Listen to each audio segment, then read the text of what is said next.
এ কয়দিন তো তোমার এলাকার মনে করো জুয়োর খোঁজ খবর নিলাম। তা তোমাদের ওই ওই জায়গায় সুদিয়া টুদিয়া কিরাম চলতেছে একটু কদিনই কী দিয়ে কেমন? আমাদের এদিকে মনে করো সুদের মনে করো ভয়াবহ অবস্থা। এমন এমন লোক সুদ খায়, তা তুমি শুনলে তোমার মাথা নষ্ট হয়ে যাবে না। তো একটু ছোট্ট একটা উদাহরণ দিই। মনে করো দুটো ছেলে মেয়ে মাদ্রাসায় পড়ায়, মেয়েটা মহিলা মাদ্রাসায় পড়ে। সে চাচাও মনে করো যে 5 ওয়াক্ত নামাজ কালাম পড়ে, 1 ওয়াক্ত চাষিও বাদ দেয় না। কিন্তু মনে করো যে এরকম সুদ খায়। তো আমি একটা ঘটনার মধ্যে গেছিলাম, তাহলে ঘটনার মধ্যে না গেলে টের পেতাম না। ওই তোমাদের মনে করো ঘটনাটা না করলে হলো না। এক ভাই যাবে বিদেশ, তা বিদেশ যাবে, টাকা পয়সার তো দরকার। তা প্রায় ধরো 3 লাখ টাকার মতো প্রায় গুছানো হয়ে গেছে। এবার জোট বাঁধলো মনে করো 1 লাখ টাকায়। সারা দিন দুই ভাই ঘুরেছি, কোনো জায়গায় টাকা পয়সা নেই।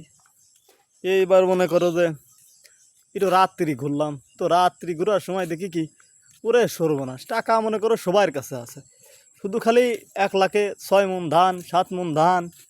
অবশেষে লাস্টে একজনের সাথে পরিচয় হইলো। সে ওই মনে করো যে তারও দুটো মেয়ে মাদ্রাসায় পড়ে। তো সে কি করলো, রাত্রিবেলা ঠিকঠাক 1 লাখ টাকায় 6 মণ ধান, 2 মাস না 3 মাসের ভিতরে জানো। হ্যাঁ, এর ভিতরে কাহিনী কি হয়েছে, এর মধ্যে ফজরের নামাজ শেষ হতে হতে সে ভাই আবার হাজির বাড়ি পরে। কি হয়েছে, তোর ভাবি করছে যে 6 মণ ধানে হবে না নে, 7 মণ ধানে হলি দেবো, না হলে টাকা ফেরত নিয়ে আসো। তখন উপায় তো নেই, নিতেই হইলো।